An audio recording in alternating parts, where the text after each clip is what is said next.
Situated atop a rocky summit, hundreds of feet above the Cheshire plains, lies the fort of Beeston Castle.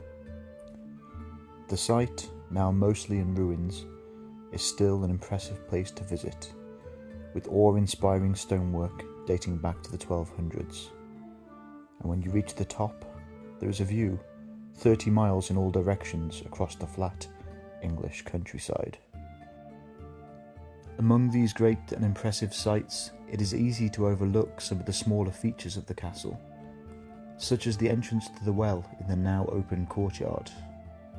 It is now grated to prevent the curious from falling in, and it does not present a very interesting sight at first glance. However, it is more than it seems, delving some 150 metres into the ground, making it one of the deepest castle wells in the country. It has provided water to soldiers, knights, and even kings in the ages past.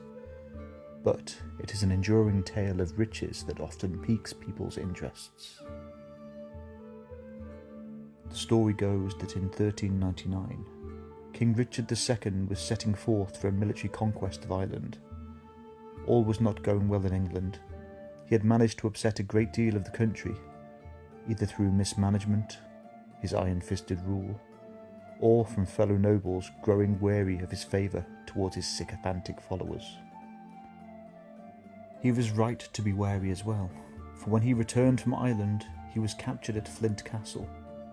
A council of nobles had risen against him, led by his cousin, Henry Bolingbroke, the future King Henry. Upon his return, they moved against him, and once he was captured, they removed him from the throne and murdered him. Why this is interesting is that before he departed for Ireland, King Richard stayed at Beeston Castle. Knowing that there was a plot against him, he secreted much of his wealth away, and, as the story grows, the grand portion of it was hidden down the deep, deep well in the centre of the courtyard.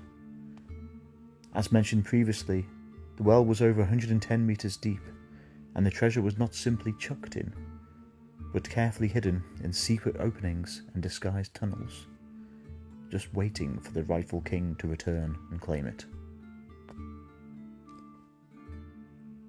To lend some weight to the story, it is known that Henry Bolingbroke, now King Henry IV, did remove treasure from many of King Richard's safe havens. A monastic chronicle of the time stated that many such treasures were found in water cisterns and hidden chambers.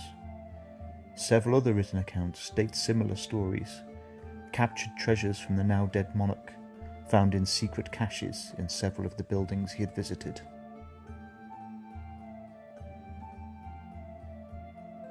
But yet, the story lived on in local legend, and with the promise of riches beyond imagining lying just out of reach, separate investigations were launched in 1794 and again in 1842.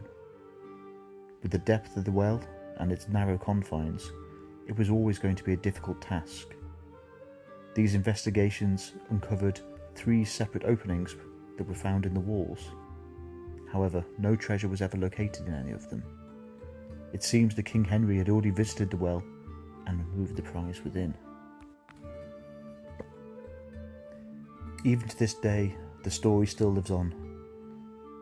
Being over 100 metres deep makes any expedition, no matter how tame seeming, very difficult.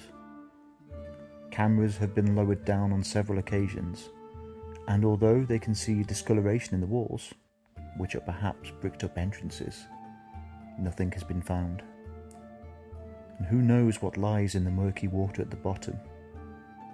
But perhaps the treasure never was in the well, but nearby in another passage yet to be found.